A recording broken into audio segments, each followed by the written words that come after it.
और चुनाव में खटाखट खटाखट खटाखट शिवपाल जी भाग गए यहां से, लेकिन मैं कह सकता हूं खटाखट नहीं, 27 में सपाचट के लिए तैयारी रही। संविधान का गला घोंटने वाले लोग कौन थे? आरक्षण समाप्त कर देंगे। आरक्षण मैंने तो आपके सामने एक झलक प्रस्तुत की है। जितने भी नियुक्तियां हुई हैं 27% भी उसमें आरक्षण नहीं मिला है। इसके लिए सबसे बड़े कलंक है, इस समाज का कोड है, और इस कोड को जब तक हटाएंगे नहीं तब तक उत्तर प्रदेश की स्थिति को ठीक करने में कठिनाई होगी। और इसीलिए मैं आपसे कह रहा था, आप तो लोकतंत्र सेनानी हैं, मैं आपकी उम्र का सम्मान करता हूं, आपकी सहजता सरलता का भी सम्मान करता हूं, और हमेशा आपको सम्मान भी देता रहा हूं।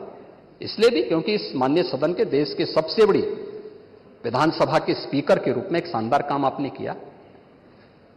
एक जनप्रतिनिधि के रूप में एक लंबे समय में संघर्षशील जीवन, एक सामान्य परिवार से उभर करके आप आगे बढ़े, और इसलिए कभी कभी सही बात बोलने की हिम्मत भी कर पाते हैं। लेकिन आपने लोकतंत्र सेनानी कहा अपने आप को, मुझे बहुत अच्छा लगा। लेकिन जिस लोकतंत्र का गला घोंटने का काम कांग्रेस ने किया था, आज उसी के साथ आप मिलकर के क्या काम कर रहे हैं और क्या करते रहे, क्या करते रहे आप लोग? तो हमारे बजट पर, हमारी सप्लीमेंट्री डिमांड पर आपने उंगली उठाई। मैं पूछना चाहता हूं, मुझे आप लोगों की बातों पर पंचतंत्र की कथा याद आती है, आपने सुनी होगी। 4 ठग थे, एक किसान एक बकरी लेकर के जा रहा था, तो चारों ठगों ने कहा कि इस किसान से बकरी कैसे ली जाए। तो हो सकता है कि उनको थोड़ा लोक लाज रही हो, तो उन्होंने कहा चलो छीन तो नहीं सब पाएंगे, तो एक काम करते हैं, चारों अलग अलग जगह खड़े हो जाते हैं, और अलग जगह खड़े होकर के हम लोग ये बोलें कि भाई ये कुत्ते का बच्चा कहां लेके जा रहा है। तो एक वो किसान बेचारा अपनी बकरी के बच्चे को कंधे में रख करके लेके जा रहा है, तो पहले ठग के पास से गुजरता तो बोलता, अरे काका ये सब क्या ले जा रहा है, ये कुत्ते के बच्चे को अपने कंधे में लेके क्या जा रहा है। किसान बोलता, अरे धूर्त कहीं के, ये कुत्ते का बच्चा नहीं बकरी का बच्चा है। वो हंसते हुए चुप हो जाता है। आगे अगले चौराहे पे जाता दूसरा ठग, अरे काका ये कुत्ते का बच्चा आप कहां लेके जा रहे हैं। वो बोलता है, उसको भी डांटता, अरे पागल हो गए क्या, अरे कुत्ते का बच्चा नहीं बकरी का बच्चा है। अगले आगे बढ़ता है, फिर तीसरा ठग मिल जाता है, वह भी फिर यही बात उसको बोलता है। चौथे ठग ने भी कहा तो किसान को विश्वास हो गया, उसको लगा कि भोला भाला किसान, अन्नदाता किसान, मेहनती किसान, उसको विश्वास हो गया, यार एक व्यक्ति झूठ बोलेगा, लगता है कि मेरी दृष्टि दोष ही मुझे हो गया है, लगता है ये कुत्ते का बच्चा ही, उसने फेंक दिया उसको। चारों ठगों का काम पूरा हो गया, और चुनाव में खटाखट खटाखट खटाखट 1 लाख का बॉन्ड, 1 लाख का बॉन्ड कहां गया? अब कहां गया 1 लाख का बॉन्ड? 1 लाख का बॉन्ड। और मैं इसीलिए कह रहा हूं, शिवपाल जी भाग गए यहां से, लेकिन मैं कह सकता हूं खटाखट नहीं, 27 में सपाचट के लिए तैयारी रही। 27 में सपाचट। 1 लाख बॉन्ड के लिए हम लोग भी मांगेंगे हिसाब। 1 लाख का बॉन्ड कहां गया?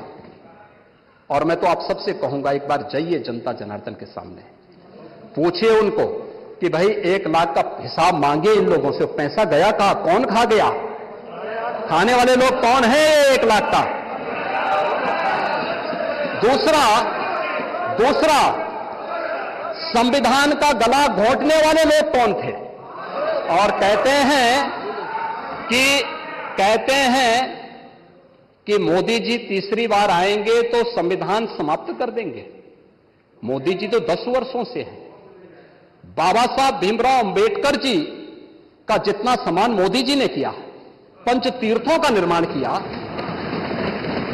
बाबा साहब भीमराव अंबेडकर के जन्म स्थल मऊ मध्य प्रदेश में भव्य स्मारक का निर्माण किया, बाबा साहब भीमराव अंबेडकर से जुड़े हुए जहां उन्होंने अपने उच्च शिक्षा अर्जित की थी इंग्लैंड की, उस मकान को खरीद करके अनुसूचित जाति के बच्चों के लिए हायर एजुकेशन के लिए स्कॉलरशिप की व्यवस्था की और उसके लिए इंडिया हाउस के रूप में उसे स्थापित करके इसको बाबा साहब भीमराव अंबेडकर का एक स्मारक इंग्लैंड में भी बनवाया और स्कॉलरशिप की व्यवस्था की। ये मोदी जी के कारण हुआ। बाबा साहब भीमराव अंबेडकर ने अपना सार्वजनिक जीवन दिल्ली के अंदर जिस मकान में रह के किया था, उससे बाबा साहब भीमराव अंबेडकर का स्मारक बनाने का काम मोदी जी ने किया। बाबा साहब भीमराव अंबेडकर ने सामाजिक व्यवस्था के खिलाफ बौद्ध धर्म यानी दीक्षा जहां नागपुर में जिस स्थल पर ली थी, उसे भव्य स्मारक बनाने का काम मोदी जी ने किया। बाबा साहब भीमराव अंबेडकर की चैत्य भूमि मुंबई को भव्य स्मारक के रूप में स्थापित करने का काम मोदी जी ने और भारतीय जनता पार्टी की महाराष्ट्र की सरकार ने किया।